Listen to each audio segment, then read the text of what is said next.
Jangan pulang hari ini. Pesan misterius masuk. Aku syok saat tiba di rumah ternyata. Judul itu mungkin terdengar seperti kiasan dramatis bagi sebagian orang, tapi bagiku, Sarah, kalimat itu adalah awal dari mimpi buruk yang menghancurkan realitas sempurna yang selama ini kubangun dengan darah dan air mata. Sore itu, matahari Jakarta sedang terbenam dengan warna jingga yang memar, memantul di kaca gedung pencakar langit, tempatku bekerja sebagai direktur keuangan. Ketika ponselku bergetar hebat di atas meja marmer yang dingin, notifikasi WhatsApp menyala, menampilkan pesan dari nomor tak dikenal yang singkat namun mampu membekukan aliran darahku seketika. Jangan pulang hari ini. Mereka sedang menunggu di ruang tamu. Sebelum ceritanya dimulai, silakan tulis di kolom komentar dari daerah mana saja teman-teman yang mendengarkan cerita ini. Jangan lupa like dan subscribe agar channel ini bisa semakin berkembang dan bisa mempersembahkan cerita yang lebih menarik lagi. Awalnya, aku hanya mendengus pelan, mengira itu hanyalah ulah orang iseng atau mungkin salah sambung. Siapa yang berani main-main denganku? Kehidupanku, setidaknya di permukaan, adalah definisi dari kesuksesan dan kestabilan. Aku memiliki karir yang cemerlang, rumah mewah di kawasan elit Jakarta Selatan, dan tentu saja, Ardi. Ardi adalah suami yang bagi banyak orang terlihat seperti malaikat tanpa sayap. Dia tampan, tutur katanya lembut, dan selalu siap sedia di rumah, menyambutku pulang dengan segelas teh hangat dan pijatan di bahu. Memang, secara finansial, Ardi sangat bergantung padaku sejak bisnis kafenya bangkrut 3 tahun lalu. Tapi aku tidak pernah mempermasalahkannya. Bagiku, cinta adalah tentang saling melengkapi. Dan jika aku yang harus menjadi tulang punggung, sementara dia mengurus rumah tangga, itu adalah pertukaran yang adil. Aku hendak mengabaikan pesan itu dan memasukkan ponsel ke dalam tas Hermes esku, bersiap untuk pulang. Namun, getaran kedua datang hanya berselang 1 menit. Kali ini bukan teks, melainkan sebuah foto. Jantungku serasa berhenti berdetak saat gambar itu terunduh sempurna. Itu adalah foto pintu depan rumahku sendiri, diambil secara real time. Pintu kayu jati ukiran Jepara itu tampak sedikit terbuka, menyisakan celah gelap yang menganga, seolah mengundang bahaya masuk. Sudut pengambilannya jelas, dari balik semak-semek taman depan. Rumahku, rasa dingin merambat dari ujung kaki hingga ke tengkuk. Ini bukan lelucon. Seseorang sedang mengawasi rumahku. Dengan tangan gemetar, aku segera membuka aplikasi smart home di ponselku untuk mengecek CCTV. Layar ponselku hanya menampilkan satu kata yang mengerikan. Offline, koneksi diputus secara manual. Seseorang telah mematikan listrik atau mencabut kabel internet di rumahku. Pikiranku berkecamuk. Apakah ada perampok, tapi komplek perumahanku memiliki keamanan super ketat? Atau, apakah Ardi dalam bahaya? Bayangan suamiku yang lembut itu disekap oleh orang jahat, membuat naluri protektifku mengambil alih. Aku tidak menelepon polisi, sebuah keputusan yang didorong oleh kepanikan irasional aku, justru berlari ke basement. Memacu mobilku membelah kemacetan Jakarta dengan kecepatan yang membahayakan. Namun, semakin dekat aku dengan rumah, semakin otak logisku mulai bekerja. Pesan itu bilang, mereka sedang menunggu. Mobilku meluncur pelan. Mesinku matikan beberapa meter sebelum mencapai gerbang rumah kami yang megah. Jantungku berdegup kencang, seolah ingin merobek rongga dada. Aku tidak memarkir mobil di garasi. Insting liarku menyuruhku untuk memarkir mobil di tikungan jalan yang gelap, tersembunyi di balik bayang-bayang pohon angsana besar milik tetangga yang sedang kosong. Malam itu hening, terlalu hening. Biasanya, lampu teras rumah kami menyala terang benderang, menyambut kepulangan Ardi atau aku dengan hangat. Tapi malam ini, rumah itu tampak seperti raksasa tidur yang menelan kegelapan. Hanya ada satu sumber cahaya rimang-rimang yang berasal dari jendela ruang tamu. Gordennya sedikit tersibak. Aku mengendap-endap, melepas sepatu hak tinggiku, dan berjalan dengan kaki telanjang di atas paving blok yang dingin. Rasa sakit kerikil kecil yang menusuk telapak kaki tidak sebanding dengan rasa takut yang kini menjalar di setiap pembuluh darahku. Aku mendekati jendela samping. Tempat celah gorden itu terbuka sedikit. Apa yang kulihat di dalam sana menghancurkan duniaku. Dalam sekejap mata, bukan perampok bertopeng yang kulihat, bukan pula pencuri yang mengendap-endap. Di sana, duduk di sofa kulit favoritku adalah suamiku, Ardi, dan dia tidak sendiri. Di pangkuannya, dengan tangan melingkar manja di leher Ardi, duduk Maya, sekretaris pribadinya yang selama ini kuanggap seperti adik sendiri. Mereka tertawa, tapi bukan tawa bahagia. Ada gelas wine di meja, dan di samping gelas itu tergeletak sebuah bungkusan plastik kecil berisi serbuk putih dan sebuah suntikan. Suara mereka samar-samar terdengar menembus kaca jendela yang tebal. Berapa lama lagi dia sampai? Suara Maya terdengar manja namun berbisa. Ardi mengecek jam tangannya. Wajahnya yang biasanya lembut kini terlihat dingin dan asing. Seharusnya sebentar lagi. Obat tidur di wine itu dosis tinggi. Mei, begitu dia pingsan, kita suntikan ini overdosis. Polisi bodoh itu tidak akan curiga. Istri depresi bunuh diri karena tekanan pekerjaan. Sempurna. Duniaku runtuh. Lututku lemas. Seketika, aku menutup mulutku, ropet-ropet dengan kedua tangan, menahan jeritan yang sudah berada di ujung tenggorokan. Air mata merebak, panas dan menyakitkan. Suamiku, pria yang berjanji sehidup semati denganku, sedang merencanakan pembunuhan berencana malam ini juga terhadapku. Amarah meluap-luap. Ingin rasanya aku mendobrak pintu itu, berteriak, dan mencakar wajah mereka berdua. Tapi kemudian, pesan misterius itu terngiang lagi di kepalaku. Jangan pulang, pengirim pesan itu tahu. Jika aku masuk sekarang, aku tidak akan keluar hidup-hidup. Ardi punya tenaga 2 kali lipat dariku. Dan Maya wanita licik itu pasti akan membantu. Aku akan mati konyol. Dan mereka akan menang. Dengan tangan gemetar hebat, aku mengeluarkan ponselku. Aku harus punya bukti. Aku mengaktifkan mode video, menekan tombol rekam, dan perlahan mengarahkan lensa kamera ke celah gorden. Layar ponselku menangkap adegan menjijikan itu dengan jelas. Ardi yang mencium kening Maya. Maya yang tertawa sambil memegang suntikan itu. Ini bukti, ini adalah senjata untuk menghancurkan mereka nanti. Namun, nasib buruk sepertinya belum puas mempermainkanku. Saat aku mencoba mencari sudut yang lebih baik, si kuku menyenggol sebuah vas bunga keramik kecil yang biasa diletakkan di pinggir jendela luar. Prang! Suara pecahan keramik itu terdengar seperti ledakan bom di tengah keheningan malam. Di dalam rumah, Ardi dan Maya tersentak. Mata Ardi langsung tertuju ke jendela tempatku bersembunyi. Tatapannya tajam, buas, seperti serigala yang menyadari kehadiran mangsa. Siapa di sana? Teriakan Ardi menggelegar. Panik menguasai seluruh tubuhku. Aku tidak berpikir panjang lagi. Aku berbalik dan berlari, bukan ke arah gerbang depan itu, terlalu terbuka. Aku berlari memutar ke arah pintu samping yang tembus ke dapur. Berharap pintu itu tidak dikunci. Bodohnya, aku justru masuk ke dalam perangkap. Pintu dapur terbuka. Tapi begitu aku masuk, aku sadar, aku baru saja mengunci diriku sendiri di dalam rumah bersama 2 pembunuh itu. Sayang, Sarah, itu kamu kan? Suara Ardi terdengar dari ruang tengah. Nada suaranya lembut, mendayu-dayu.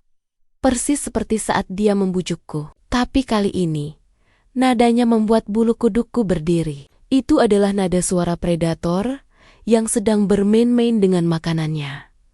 Kenapa lari sayang? Sini, kita bicara dulu. Aku sudah siapkan minuman buat kamu. Langkah kaki berat terdengar mendekat. Aku bersembunyi di balik kitchen island, nafasku tersenggel-senggel pendek. Aku melihat bayangan Ardi memanjang di lantai lorong. Di tangannya, dia tidak memegang gelas wine. Dia memegang stick golf. Logam itu berkilat, tertimpa cahaya lampu dapur yang remang. Sarah, jangan main petak umpet. Kamu capek kan? Pulang kerja, pasti lelah. Suaranya semakin dekat. Aku merangkak mundur.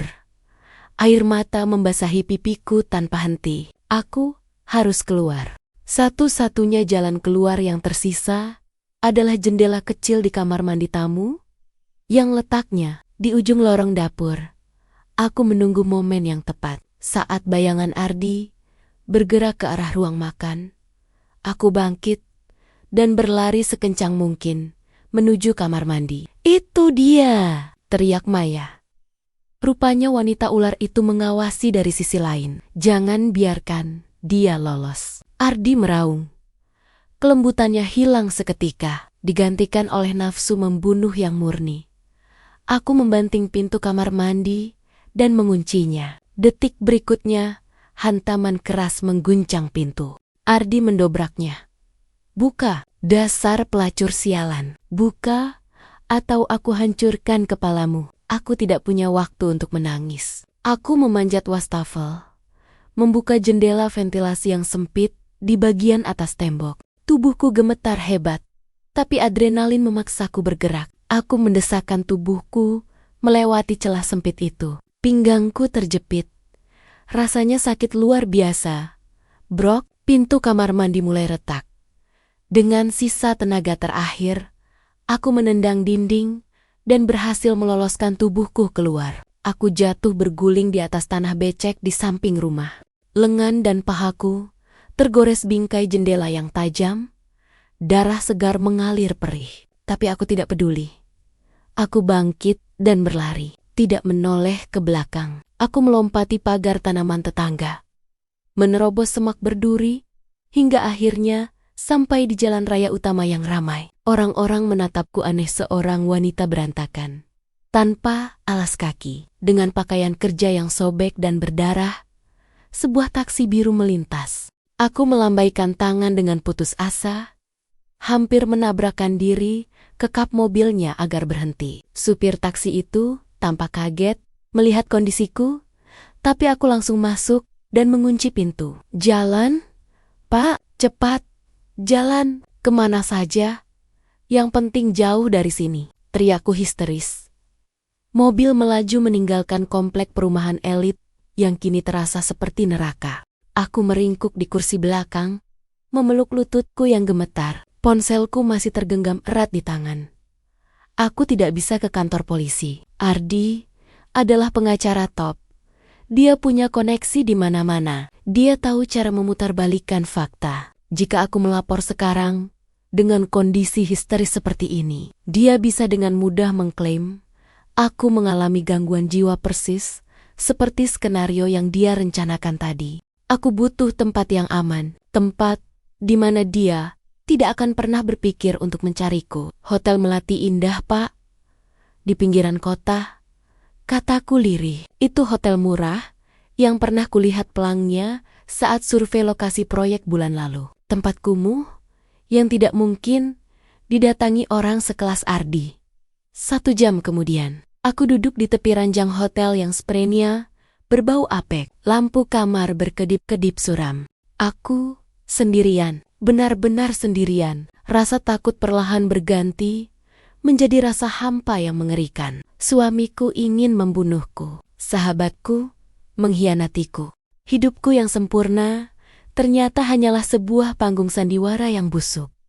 Apa salahku? Kurang apa aku selama ini? Pertanyaan-pertanyaan itu menghantam kepalaku tanpa henti, menciptakan badai trauma yang menyesakkan dada.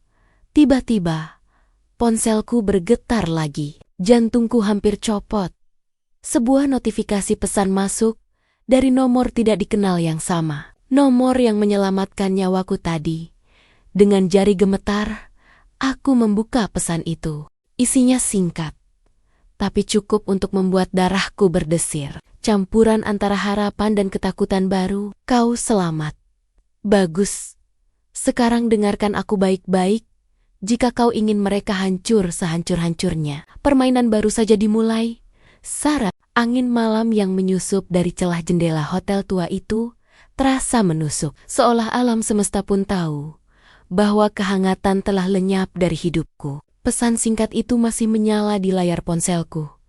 Sebuah tali penyelamat yang dilemparkan ke tengah lautan badai. Jika kau ingin mereka hancur sehancur-hancurnya. Kalimat itu bukan sekadar tawaran balas dendam. Itu adalah janji akan sebuah keadilan yang brutal. Aku tidak tidur malam itu. Keesokan paginya, sesuai instruksi yang dikirimkan selanjutnya, aku melangkah keluar dengan hoodies kebesaran dan kacamata hitam, menyusuri gang-gang sempit di pinggiran kota, menuju sebuah warung kopi tua yang hampir bangkrut. Tempat pertemuan yang dipilih pengirim pesan ini sangat spesifik. Tersembunyi, kumuh, dan jauh dari jangkauan CCTV kota yang canggih. Di sudut paling gelap warung itu, seorang wanita tua duduk menghadap tembok. Punggungnya bungkuk, rambutnya yang memutih disanggul asal-asalan. Saat aku mendekat dan duduk di hadapannya, ia menoleh. Wajahnya keriput, namun mata itu menyala dengan api kebencian yang masih membara meski bertahan-tahan telah berlalu. Bu Ratna? Tanyaku ragu, menyebut nama yang baru saja ku ketahui dari pesan terakhirnya. Wanita itu tidak tersenyum. Ia menatapku dari ujung kaki hingga kepala, seolah menilaiku. Kau lebih cantik dari dia. Suaranya parau, seperti gesekan kertas pasir. Mungkin itu sebabnya Ardi butuh waktu lebih lama untuk membunuhmu. Jantungku berhenti berdetak sejenak. Membunuh Ardi? Apa maksud ibu? Bu Ratna meletakkan sebuah map coklat tebal di atas meja kayu yang lengket. Tangannya yang dipenuhi noda penuaan gemetar saat membuka map itu, mengeluarkan kliping koran lama yang kertasnya sudah menguning dan rapuh. Judul berita itu membuat darahku surut dari wajah. Tragedi sosialita muda. Istri pengusaha tewas gantung diri di Villa Puncak. Itu anakku. Laras, bisik Bu Ratna. Matanya berkokei-kokok, namun suaranya tetap tajam. 10 tahun lalu, polisi bilang itu bunuh diri karena depresi. Depresi apanya? Laras baru saja hamil 2 bulan. Dia bahagia, tapi suaminya, Ardi, punya rencana lain. Aku membaca artikel itu dengan tangan gemetar. Di sana, di foto hitam putih yang buram, berdiri sosok muda Ardi dengan wajah pura-pura sedih yang sangat meyakinkan. Wajah yang sama yang setiap pagi mencium keningku sebelum berangkat kerja. Twist yang kau cari ada di sini, Nak. Lanjut Bu Ratna, menunjuk sebuah dokumen fotokopi polis asuransi jiwa. Ardi bukan pengusaha sukses yang kau kira. Dia adalah parasit, predator. Dia menikahi wanita dari keluarga mapan atau wanita karier sukses sepertimu, membuat mereka jatuh cinta setengah mati, lalu membujuk mereka menandatangani asuransi jiwa dengan nilai fantastis atas nama cinta dan perlindungan masa depan. Dan setelah polis itu aktif, suaraku tercekat, menyadari pola mengerikan yang sedang diuraikan di depanku. Kecelakaan terjadi, potong Bu Ratna dingin. Laras gantung diri. Istri keduanya, yang tidak pernah kau tahu keberadaannya, tewas karena remblong di jalan tol 2 tahun setelahnya. Dan sekarang kau, Sarah, kau target ketiga. Kecelakaan mobil yang direncanakan semalam seharusnya menjadi akhir ceritamu. Duniaku berputar, rasa mual yang hebat menyerang perutku. Ardi bukan sekadar suami yang selingkuh dengan sahabatku. Dia adalah monster. Dia adalah pembunuh berantai yang bersembunyi di balik setelan jas mahal dan senyum menawan. Semua kebaikan, perhatian, dan kata-kata manisnya selama ini hanyalah investasi untuk sebuah panen kematian. Kenapa ibu tidak lapor polisi? Tanyaku putus asa. Kau pikir aku diam saja? Bu Ratna tertawa miris. Aku sudah lapor, Tapi Ardi licin, seperti belut. Dia punya alibi sempurna, saksi bayaran, dan uang asuransi istri-istrinya yang dia gunakan untuk menyuap siapa saja. Kasus Laras ditutup sebagai bunuh diri murni. Kasus istri kedua dianggap kecelakaan lalu lintas biasa. Secara hukum, bukti-bukti ini sampah. Pola kejahatan ini hanya terlihat jika kau menyatukan semua kepingannya. Tapi hukum butuh bukti forensik yang konkret, bukan sekadar cocok logi dari seorang ibu tua yang dendam. Aku menatap tumpukan kertas itu. Aku mengerti sekarang. Lapor polisi hanya akan membuat Ardi waspada. Dia akan menyewa pengacara mahal, memutarbalikkan fakta. Mungkin menuduhku mengalami gangguan jiwa, dan akhirnya lolos lagi. Tidak. Hukum formal tidak bisa menyentuhnya sekarang. Jadi, apa yang harus kita lakukan? Tanyaku. Kali ini, dengan tekad yang mulai mengeras menggantikan rasa takut. Bu Ratna menatapku tajam. Kita tidak bisa menangkapnya dengan hukum. Sarah, kita harus menjebaknya dengan keserakahannya sendiri. Ardi butuh mayatmu untuk mencairkan klaim asuransi itu. Tanpa mayat, tidak ada uang. Tanpa uang, dia hancur. Karena gaya hidupnya yang boros, sebenarnya ditopang oleh utang. Rencana itu mulai terbentuk di kepalaku. Sebuah skenario gila yang berbahaya, namun menjadi satu-satunya jalan keluar. Aku harus menghilang. Gumamku, bukan hanya sembunyi, tapi benar-benar lenyap. Tepat. Sahut Bu Ratna, jangan muncul di kantor. Jangan hubungi keluargamu. Buat dia panik. Ardi adalah kontrol freak. Jika korbannya hilang sebelum dia sempat mengeksekusi rencana pembunuhan, itu akan mengacaukan psikologisnya. Dia akan berpikir kau tahu sesuatu. Atau kau mengalami kecelakaan di tempat lain yang tidak bisa dia kendalikan. Ketidakpastian adalah racun baginya. Kami menghabiskan 2 jam berikutnya menyusun strategi. Bu Ratna, meski tua dan tampak rapuh, memiliki koneksi bawah tanah yang mengejutkan sisa-sisa relasi mendiang suaminya yang dulu seorang jaksa. Dia memberiku akses ke sebuah laptop dengan enkripsi tinggi. Langkah pertama, matikan sumber darahnya. Perintah Bu Ratna. Dengan jari-jari yang kini mantap, aku mulai mengakses akun-akun perbankan digitalku. Ardi bodoh karena terlalu percaya diri. Dia membiarkanku memegang kendali atas beberapa aset likuid bersama, karena dia pikir aku terlalu bucin untuk mencurigainya. Dalam hitungan menit, aku mulai memindahkan dana dalam jumlah besar bukan ke rekening pribadiku yang bisa dilacak, tapi memecahnya ke dalam puluhan dompet kripto anonim dan aset digital yang tidak bisa dibekukan oleh bank konvensional. Aku mengosongkan tabungan darurat, deposito yang jatuh tempo, bahkan mencairkan beberapa investasi saham jangka pendek. Setiap klik mouse terasa seperti tusukan pisau balasan ke jantung. Ardi, aku sedang memotong kakinya sebelum dia sadar. Dia tidak bisa berjalan. Bagus, puji Bu Ratna saat melihat saldo di layar laptop menjadi 0. Sekarang dia tidak hanya kehilangan target pembunuhannya, tapi dia juga kehilangan uang operasionalnya. Dia akan marah besar, Sarah. Dan orang yang marah biasanya membuat kesalahan.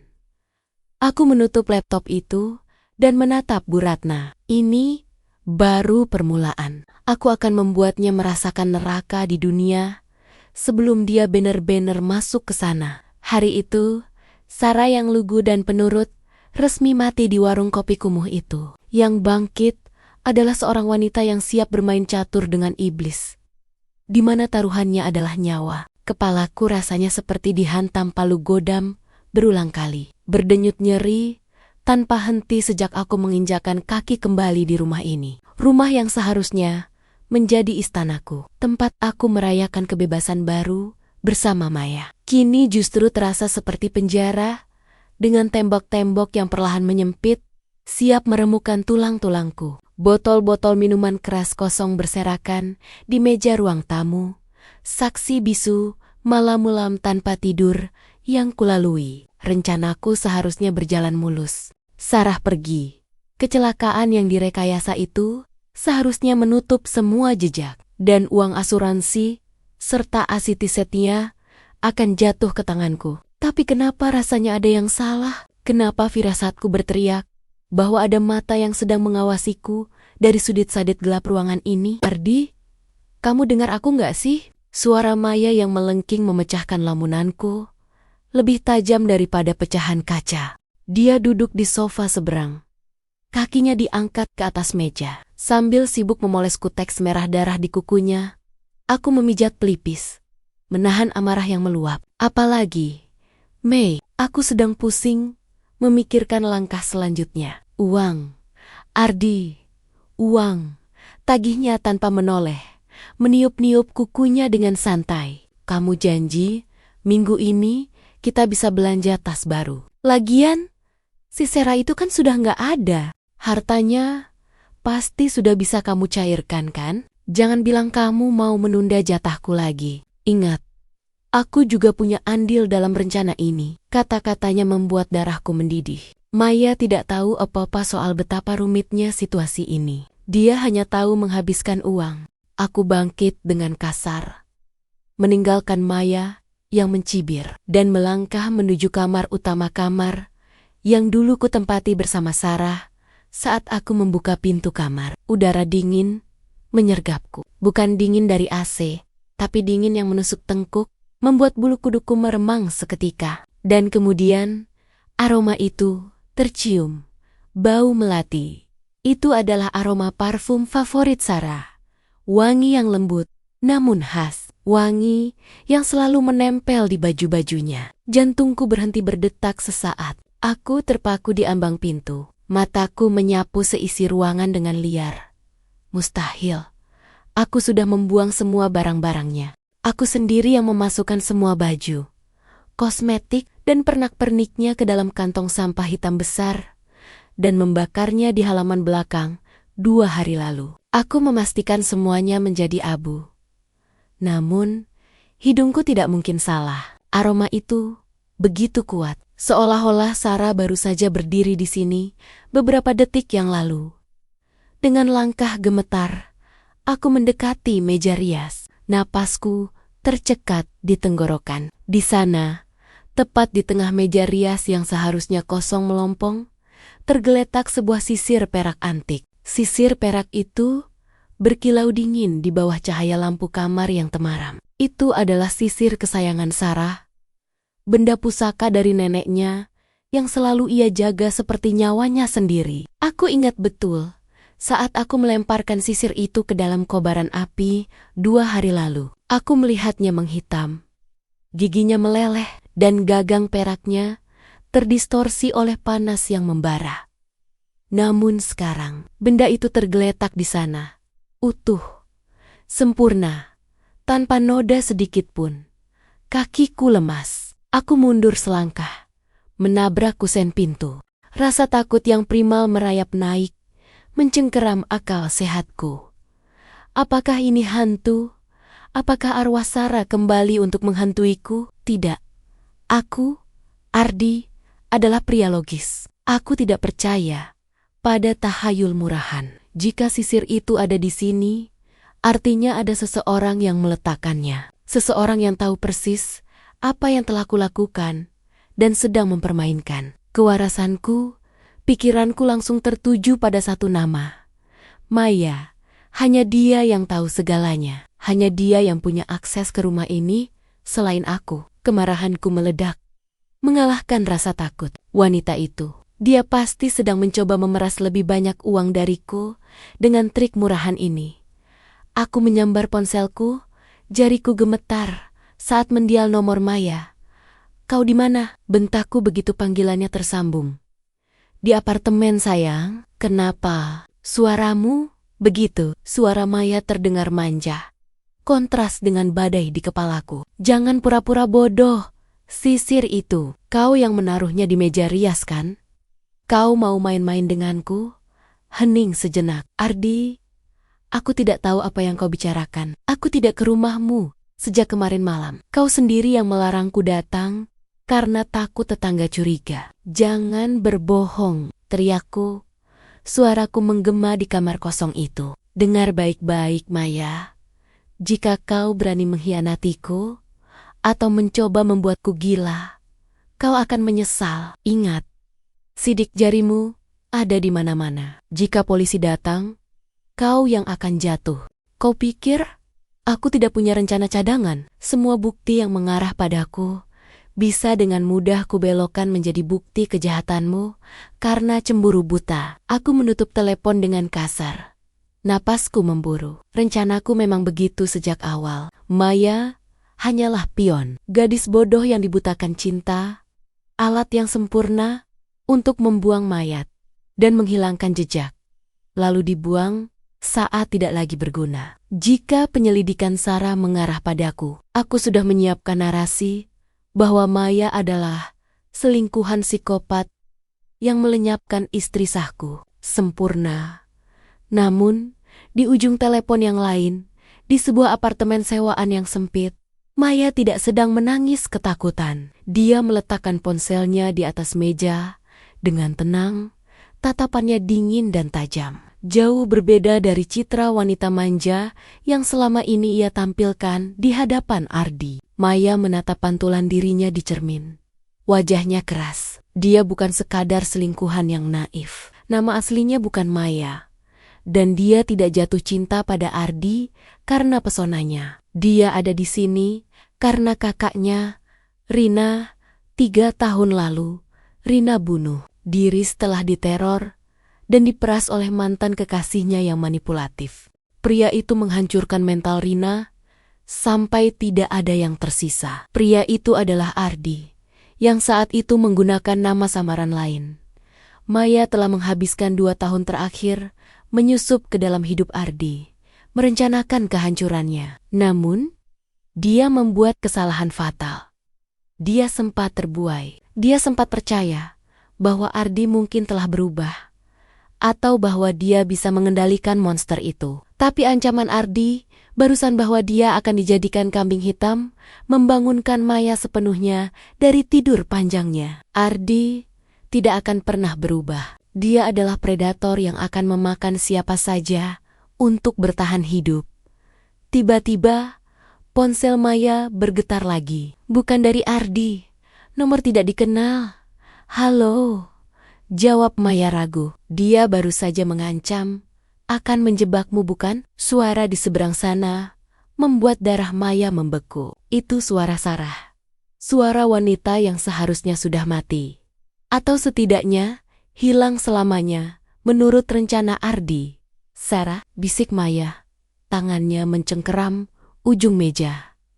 "Jangan kaget. Aku tahu siapa kamu sebenarnya, Maya. Atau haruskah kupanggil kau Dinda, adik Rina?" Dunia Maya serasa runtuh, penyamarannya terbongkar oleh istri korbannya sendiri. "Bagaimana kau?" "Aku tahu semuanya. Aku tahu Ardi menghancurkan kakakmu. Aku tahu kau mendekatinya untuk balas dendam. Tapi kau malah terjebak dalam jaring laba-labanya. Dan sekarang, dia berencana mengorbankanmu ke polisi untuk menyelamatkan kulitnya sendiri. Dia sudah menanam bukti palsu di apartemenmu. Dinda, sebuah pisau dengan darahku yang dia ambil saat aku terluka kecil minggu lalu disembunyikan di ventilasi kamar mandimu. Maya berlari ke kamar mandi, memanjat kloset, dan membuka ventilasi udara. Di sana, terbungkus kain, ada sebuah pisau lipat. Jantungnya berdegup kencang. Sarah benar. Ardi benar-benar iblis. "Kau punya 2 pilihan sekarang." Suara Sarah kembali terdengar, dingin dan penuh otoritas. Terus menjadi budak cintanya dan berakhir di penjara seumur hidup atas kejahatan yang tidak kau lakukan. Atau bergabung denganku, bantu aku menghancurkan dia sampai ke akar-akarnya. Bantu aku memenjarakan dia, atau kau ikut tenggelam bersamanya. Air mata kemarahan menetes di pipi Maya. Rasa sakit karena pengkhianatan Ardi jauh lebih perih daripada ketakutan akan penjara. "Apa yang harus kulakukan?" tanyanya. Suaranya kini mantap, penuh dendam yang kembali membara. Kita akan menjebaknya, buat dia merasa dia menang. Katakan padanya, kau menemukan di mana aku bersembunyi. Katakan padanya, aku masih hidup, tapi terluka parah di sebuah villa terpencil di puncak. Katakan padanya, ini kesempatan dia untuk menyelesaikannya sekali dan untuk selamanya tanpa ada saksi. Dia tidak akan percaya begitu saja. Bantah Maya, dia akan percaya. Karena dia panik. Sisir perak itu, aku yang menyuruh orang menaruhnya di sana. Dia sedang kacau sekarang. Akal sehatnya sedang rapuh. Ketakutannya adalah senjata kita. Telepon dia sekarang. Menangislah, minta maaf. Katakan kau setia padanya. Dan kau baru saja melihatku. Pancing dia ke villa Cempaka malam ini juga. Maya menarik napas panjang, menghapus air matanya, dan membiarkan persona Maya si selingkuhan bodoh merasuk kembali ke dalam dirinya. Kali ini, sebagai senjata yang mematikan, dia mendial nomor Ardi. Ardi, isaknya. Begitu telepon diangkat, suaranya pecah dengan sempurna. Maafkan aku tadi panik, tapi dengar. Aku tahu kenapa sisir itu ada di sana. Aku melihatnya. Ardi, aku melihat Sarah. Dia belum mati. Dia bersembunyi. Di ujung sana, napas Ardi tercekat. Apa maksudmu? Di mana dia? Dia di Villa Cempaka yang ada di ujung bukit. Dia sendirian. Ardi, dia terluka. Dia menelepon seseorang, bilang dia akan ke polisi besok pagi dengan semua bukti. Kita harus hentikan dia. Aku takut. Aku tidak mau masuk penjara. Umpan itu disambar. Tunggu aku. Kita ke sana sekarang. Siapkan dirimu. Malam ini kita pastikan dia tidak akan pernah bicara lagi. Aku menutup telepon dengan senyum miring di wajahku. Ketakutan akan hantu sirna seketika digantikan oleh adrenalin pemburu. Jadi, Sarah masih hidup? Bagus. Itu artinya, aku punya kesempatan kedua untuk melakukan pekerjaan ini dengan benar. Dan kali ini, aku akan memastikan Maya juga ada di sana. Memegang senjatanya, meninggalkan sidik jarinya, sehingga ketika mayat Sarah ditemukan nanti, akulah saksi mata yang malang yang melihat pertengkaran tragis antara istri dan selingkuhan. Malam itu, hujan turun deras membasahi jalanan menuju puncak. Mobilku melaju menembus kabut, membawa aku dan Maya menuju apa yang kuanggap sebagai kemenangan terakhirku, tanpa menyadari bahwa aku sedang berkendara lurus menuju perangkap yang telah digali oleh dua wanita yang paling kusakiti. Hujan di luar villa tua itu bukan sekadar air yang jatuh dari langit, melainkan seperti tirai tebal yang memisahkan dunia nyata dari panggung sandiwara mematikan yang sedang kami mainkan. Aku duduk di kursi kayu reyot di tengah ruang tamu yang remang-remang, menghadap pintu masuk. Cahaya kilat sesekali menyambar, menerangi wajahku yang pucat, namun bertekad. Di sudut ruangan yang tersembunyi oleh tumpukan perabot usang yang ditutupi kain putih, sebuah kamera kecil dengan lensa inframerah berkedip lemah mata digital yang terhubung langsung ke server tim cybercrime kepolisian di Jakarta. Ini adalah akhir dari segalanya. Suara ban mobil menggerus, kerikil basah terdengar di halaman depan, disusul bantingan pintu mobil yang kasar. Jantungku berdegup kencang, bukan karena takut mati, melainkan takut rencanaku meleset sepersekian detik saja. Maya, yang gemetar hebat di sudut ruangan lain, sesuai skenario kami, menatapku dengan mata basah. Dia adalah pion terakhir yang berbalik menyerang rajanya.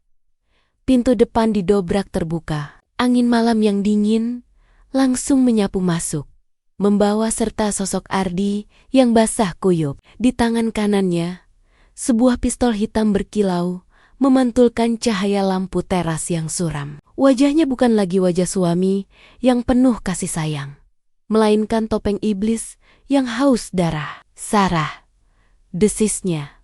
Suaranya rendah namun menggema di ruangan kosong itu. Ia melangkah masuk, mengarahkan moncong senjata tepat ke dadaku. Kau benar-benar keras kepala. Kenapa kau tidak mati saja dengan tenang saat kecelakaan itu? Aku tidak bergerak karena Tuhan belum mengizinkan aku mati sebelum melihatmu hancur, Ardi. Ardi tertawa. Tawa yang kering dan mengerikan. Ia merasa di atas angin. Di matanya, aku hanyalah mangsa yang terpojok, dan Maya adalah sekutu bodohnya. Ia tidak tahu bahwa setiap kata yang keluar dari mulutnya sedang disiarkan langsung ke layar monitor komisaris polisi. Hancur? Siapa yang akan menghancurkanku? Kau. Ia melangkah semakin dekat. Sepatu kulit mahalnya berdecit di lantai kayu. Dengar sayang. Dengar sayang. Aku sudah merencanakan ini sejak lama. Istri pertamaku, dia juga berpikir dia pintar. Dia mau melaporkan penggelapan danaku. Kau tahu apa yang terjadi padanya? Rem mobilnya tiba-tiba blong di jalan pegunungan. Polisi menyebutnya kecelakaan tragis. Dan malam ini akan ada berita tentang pertengkaran istri sah dan selingkuhan yang berakhir fatal. Maya akan menembakmu karena cemburu, lalu bunuh diri karena penyesalan. Sempurna, bukan? Maya terisak keras. Kali ini bukan akting. Kau membunuh istrimu yang dulu? Teriak Maya histeris. Diam kau bodoh, bentak Ardi tanpa menoleh. Matanya tetap terkunci padaku. Tentu saja. Dan kau pikir aku mencintaimu, Maya? Kau hanya alat, sama seperti Sarah adalah ATM berjalan bagiku. Semua aset, semua uang, itu milikku. Aku yang pantas mendapatkannya karena kecerdasanku. Pengakuan yang bagus. Ardi, kataku tenang. Sambil perlahan berdiri, Ardi mengernyit, bingung dengan ketenanganku. Duduk, atau kulumatkan otakmu sekarang juga. Kau tidak akan menembakku, Ardi. Karena jika kau menarik pelatuk itu, kau tidak hanya akan dipenjara seumur hidup, tapi kau akan mati membusuk di sel isolasi sebagai pembunuh berantai. Aku menunjuk ke arah tumpukan perabot di sudut. Say hi ke kamera. Wajah Ardi memucat seketika. Matanya liar, menkari-kari sumber cahaya merah kecil yang kutunjuk. Saat itulah sirene memecah keheningan malam puncak. Bukan hanya satu, tapi puluhan. Cahaya biru dan merah berputar-putar menembus jendela, mengubah ruang tamu yang suram menjadi diskotik mimpi buruk bagi Ardi. Jatuhkan senjata. Kepungan sudah rapat. Suara megafon polisi menggema dari luar. Ardi panik. Ia berbalik, hendak menyandera Maya. Tapi Maya sudah tiarap di lantai sesuai instruksiku. Ardi kembali mengarahkan pistol padaku. Tangannya gemetar hebat. Kau menjebakku. Kau menjebak dirimu sendiri dengan keserakahanmu. Balasku dingin. Sebelum ia sempat membuat keputusan bodoh, kaca jendela pecah berhamburan. Tim SWAT merangsek masuk dari segala penjuru. Granat kejut meledak, memekakan telinga, dan memutihkan pandangan. Dalam kekacauan itu, aku melihat Ardi dibanting ke lantai. Pistolnya terlempar jauh, dan wajah sombongnya kini mencium debu lantai villa tua itu. Borgol dipasang dengan kasar di kedua tangannya. Semua berakhir. Malam itu menjadi malam terpanjang bagi Ardi. Bukti yang kami kumpulkan terlalu kuat untuk disangkal. Rekaman live streaming, pengakuannya tentang pembunuhan istri pertamanya menjadi paku terakhir di peti matinya. Kesaksian Maya sebagai justice kolaborator, ditambah dokumen pemalsuan tanda tangan dan transaksi ilegal yang kutemukan di brankas rahasia, membuat pengacara termahal pun tak akan sanggup membebaskannya. 6 bulan kemudian, langit Jakarta tampak cerah, kontras dengan suasana hatiku yang kini damai namun melankolis. Sidang vonis baru saja selesai kemarin. Ardi divonis penjara seumur hidup tanpa kemungkinan pembebasan bersyarat. Hakim menyebut kejahatannya sebagai manipulasi psikopatologis yang berdarah dingin. Maya mendapatkan hukuman ringan. Hanya 2 tahun penjara potong masa tahanan. Berkat kerjasamanya yang krusial, dia menerima hukumannya dengan ikhlas, menganggapnya sebagai penebusan dosa karena pernah bersekongkol dengan iblis. Aku berdiri di sebuah pemakaman umum yang asri di pinggiran kota. Di sampingku, Bu Ratna berdiri dengan kebaya hitam, memegang payung untuk melindungiku dari terik matahari. Meski aku tidak memintanya. Di hadapan kami adalah sebuah nisan marmer sederhana, Lestari binti Sudirman, istri pertama, Ardi, korban pertama yang suaranya dibungkam paksa. Aku meletakkan buket bunga lili putih di atas gundukan tanah itu. Kami sudah membalaskan dendammu, Mbak Tari. Bisikku pelan. Dia tidak akan menyakiti siapapun lagi. Bu Ratna mengusap punggungku. Nyonya Sarah, pengacara sudah mengonfirmasi. Seluruh aset yang digelapkan Ardi sudah kembali ke rekening Nyonya. Proses perceraian juga sudah final hari ini. Aku mengangguk pelan, menarik napas panjang, menghirup udara kebebasan yang sesungguhnya. Uang itu tidak lagi berarti kemewahan bagiku. Uang itu adalah darah dan air mata. Bu Ratna, hubungi notaris besok, kataku sambil berbalik meninggalkan makam.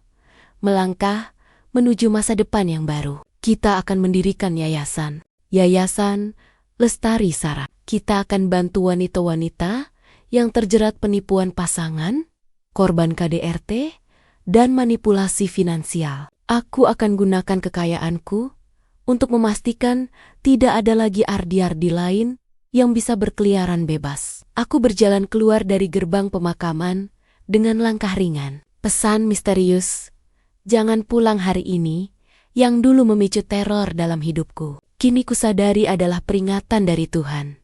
Peringatan yang memaksaku membuka mata, melawan rasa takut, dan akhirnya memenangkan pertempuran melawan monster yang tidur di sebelahku. Bab kelam itu sudah tertutup rapat, terkunci selamanya di balik jeruji besi penjara Nusa Kambangan.